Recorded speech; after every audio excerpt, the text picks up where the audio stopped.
La pression, je la prends. Il n'y a absolument aucun problème avec ça. Euh, c'est, c'est- c'est mon job de coach de l'assumer et je suis là pour ça, pour aussi faire cette protection pour mes joueurs, pour qu'ils jouent libérés demain. Euh, je n'aime pas faire un parallèle avec la compétition et la Coupe d'Europe, car notre dynamique est totalement à l'opposé, où on est plutôt avec une belle figure en Coupe d'Europe et à la peine en championnat. On peut refaire l'historique de pourquoi on a cette inconstance au lendemain européen depuis mon arrivée, mais voilà. Euh, Séparons le sujet demain, mais la pression, je la prends avec grand plaisir. Je ne le pense pas. Je ne pense pas qu'il y ait un bon moment ou un moins bon moment. Tout simplement parce que le Real Madrid est un grand club où il y a une pression constante au quotidien. Et je pense qu'on va devoir surtout nous être à un très bon niveau pour parler de faire douter l'adversaire. Euh, donc voilà.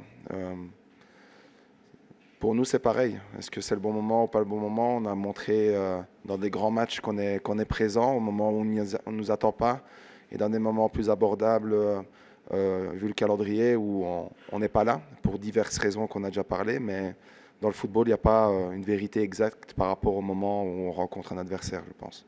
Il y a plusieurs erreurs dans la question. Si je peux me permettre, déjà, Ansu n'est pas un garçon difficile. Ok, c'est pas un garçon difficile à gérer, deuxièmement. Et troisièmement, il n'y a jamais eu de problème. Ok, ça, c'est toutes ces petites erreurs dans la question. Mais Ansu est arrivé, quand je suis arrivé, a été rapidement blessé. Il a fait 2 bonnes prestations, puis il a été blessé. Et puis il a eu très difficile à revenir dans le rythme de match et par rapport à l'impact physique et à l'entraînement. Donc là maintenant il revient très bien. On a un garçon souriant et qui mentalement est stable depuis 2 semaines parce qu'il est bien dans son corps. Donc voilà. Et je pense que l'image qu'on a un peu erronée de lui est l'image d'un garçon qui doutait un petit peu par rapport à l'aspect physique et qui est mal interprété.